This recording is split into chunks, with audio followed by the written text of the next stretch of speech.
അസ്സലാമു അലൈക്കും. ഹായ്, നമസ്കാരം. റിയൽ ഹോമിൻ്റെ പുതിയൊരു വീഡിയോയിലേക്ക് എല്ലാവർക്കും സ്വാഗതം. എല്ലാവരും സേഫാണെന്ന് വിചാരിക്കുന്നു, പ്രാർത്ഥിക്കുന്നു. യുദ്ധത്തിൻ്റെ വിഷമതകളെല്ലാം നമ്മുടെ അടുക്കളയിലേക്കും പടർന്നു അല്ലേ? ഗ്യാസ് സിലിണ്ടർ ഷോർട്ടേജ് നന്നായിട്ട് അനുഭവിക്കുന്നുണ്ട്. അപ്പോൾ ഞാൻ കുറേ ഇലക്ട്രോണിക്സ് ഐറ്റംസൊക്കെ നമ്മൾ മേലെ കയറ്റി വെച്ചിരിക്കുകയായിരുന്നു. അതൊക്കെ ഒന്ന് പൊടി തട്ടി എടുക്കാമെന്ന് വിചാരിക്കുന്നു. എങ്ങനെയായാലും ഭക്ഷണം ഉണ്ടാക്കിയല്ലേ പറ്റുള്ളൂ. അപ്പോൾ മേലേന്ന് ഇറക്കിയത് എന്തൊക്കെയാണെന്നാണ് നമ്മൾ വീഡിയോയിൽ കാണിക്കുന്നത്. സ്കിപ്പ് ചെയ്യാതെ കാണാൻ സപ്പോർട്ട് ചെയ്യാം.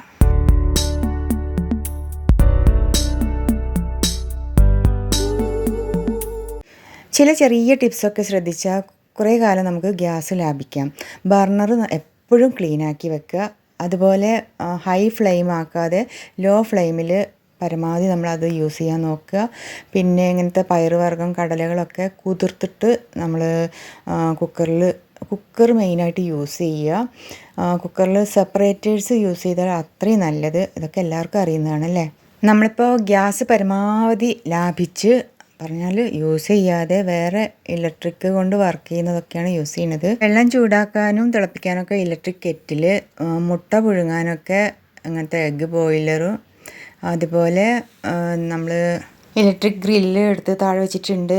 അതുപോലെ ടോസ്റ്റർ ഉണ്ട്, പിന്നെ ഓവൻ. ഇതൊക്കെ നോർമലി യൂസ് ചെയ്യുന്നതാണ്. ഇതൊക്കെ ഞാൻ കണ്ടില്ലേ, ഇൻഡക്ഷൻ ടോപ്പൊക്കെ ഞാൻ മേലെ എടുത്ത് വെച്ചിരിക്കുകയായിരുന്നു. നന്നായിട്ട് പൊടിയോ പുകയോ എന്തോ ഉണ്ട്. അതൊക്കെ ഒന്ന് ക്ലീനാക്കി എടുക്കണം. അതുപോലെ ഇലക്ട്രിക് കുക്കർ, അത് കുറച്ച് കാലമായി എടുത്ത് വെച്ചിട്ട്, കാരണം നമുക്ക് പവർ സേവിങ്ങും വേണമല്ലോ വിചാരിച്ചിട്ടാട്ടോ. അതുപോലെ OTG, ബ്രെഡ് മേക്കർ ഒക്കെ മേലെയാണ്. ആവശ്യമുണ്ടെങ്കിൽ താഴെ ഇറക്കാം. പിന്നെ എയർ ഫ്രയറും ഉണ്ട്, ഓയിൽ ഫ്രയറും ഉണ്ട്. കോഫി മേക്കേഴ്സ് 2-3 എണ്ണം ഉണ്ട്. ഏതായാലും എയർ ഫ്രയർ താഴെ വെക്കാം. ഓയിൽ ഫ്രയർ എന്തായാലും മേലെ കയറ്റി വെക്കുകയാണ്. ഓയിൽ കിട്ടാനും കുറച്ച് വിഷമം പിടിക്കുമല്ലോ. അപ്പോൾ എയർ ഫ്രയറിൽ നമുക്ക് എല്ലാം ചെയ്യാമല്ലോ. ടോസ്റ്റയിലും ഗ്രില്ലിലും ബേക്കിലും എല്ലാം അതിൽ നടത്താം. അപ്പോൾ ഓയിൽ ഫ്രയർ താഴെ വെക്കാം എന്നാണ് വിചാരിക്കുന്നത്. ഇത് മേലെ കയറ്റി വെക്കാം. അതിലൊരു 2.5-3 ലിറ്റർ എണ്ണയെങ്കിലും വേണം. അപ്പോൾ നമുക്ക് നമ്മുടെ താരം എയർ ഫ്രയർ തന്നെ. ഞാനിത് കുറച്ച് കാലമായിട്ട് യൂസ് ചെയ്യുന്നില്ല. ഷിഫ്റ്റ് ചെയ്യുമ്പോൾ മേലെ എടുത്ത് വെച്ചത് അതുപോലെ വെച്ചതാണ്. പിന്നെ അതിൻ്റെ അത്യാവശ്യം ഉണ്ടെന്നൊന്നും തോന്നിയില്ല. ഇപ്പോൾ ഏതായാലും അത് അത്യാവശ്യമുള്ളൊരു ഐറ്റം തന്നെ. അതുപോലെ കാസറോൾസ് എത്രയുണ്ടോ അതൊക്കെ എടുത്ത് വെക്കുക. നമുക്ക് ഇടയ്ക്കിടയ്ക്ക് ചൂടാക്കി കഴിക്കേണ്ട ആവശ്യം വരില്ല. നമ്മൾ ഏതായാലും എയർ ഫ്രയർ ഉള്ളവർ എയർ ഫ്രയർ തന്നെ യൂസ് ചെയ്യുക. പിന്നെ അതിൽ പവർ അത്ര അധികം എടുക്കില്ലല്ലോ. എൻ്റെ അഭിപ്രായത്തിൽ എയർ ഫ്രയർ ഉള്ളവർ അത് യൂസ് ചെയ്യുന്നുണ്ടാകും. എണ്ണയും ലാഭിക്കാം, അതുപോലെ നല്ല ഹെൽത്തിയായ ഭക്ഷണവും. അതിൽ ടെമ്പറേച്ചർ ഒന്ന് അഡ്ജസ്റ്റ് ചെയ്താൽ മാത്രം മതി. അതുപോലെ ഓയിൽ ഫ്രയർ എനിക്ക് ഏറ്റവും ഇഷ്ടമുള്ളതായിരുന്നു. നമുക്ക് ഫ്രഞ്ച് ഫ്രൈസ് ആണെങ്കിലും ഉഴുന്നുവട ആണെങ്കിലും ഒക്കെ ഇതിൽ നല്ല രീതിയിൽ നമുക്ക് ഫ്രൈ ചെയ്തെടുക്കാവുന്നതായിരുന്നു. ഏതായാലും എയർ ഫ്രയർ തന്നെ താരം. എൻ്റെ എയർ ഫ്രയർ ഫിലിപ്സിൻ്റെ ആണ്, സിമ്പിളാണ്. നമ്മളിത് വാങ്ങിയിട്ട് ഒരു 7-8 വർഷമായിട്ടുണ്ടാവും കേട്ടോ. കോവിഡ് ടൈമിൽ മേടിച്ചതാണ് കേട്ടോ. അന്നേ ഓയിൽ ഫ്രയർ എടുത്ത് വെച്ചതാണ്. ഇനി എയർ ഫ്രയർ ഇനി യൂസ് ചെയ്യാം. കണ്ടില്ലേ, നല്ല സ്റ്റൈലിഷ് ബോഡിയാണ്, എല്ലാവർക്കും ഇഷ്ടമാവും.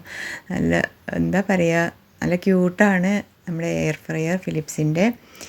ഇത് ഇലക്ട്രിക് കുക്കറാണ്. ഇതിൻ്റെ ഒരു വീഡിയോ ഞാൻ നമ്മുടെ ചാനലിൽ വെച്ചിട്ടുണ്ട്. കാണാത്തവർ പോയി കാണുക. നല്ലൊരു ഐറ്റമാണ് കേട്ടോ. ഏതൊരു ഓയിൽ ഫ്രയർ മേലെ എടുത്ത് വെക്കാൻ പോവുകയാണ്. എയർ ഫ്രയർ കണ്ടില്ലേ, ഇതിൻ്റെ സെറ്റിങ്സ് വളരെ ഈസിയാണ്. ഏത് കൊച്ചു കുട്ടികൾക്കും യൂസ് ചെയ്യാം. ഇത് ടെമ്പറേച്ചർ അഡ്ജസ്റ്റ് ചെയ്യുന്നതാണ്.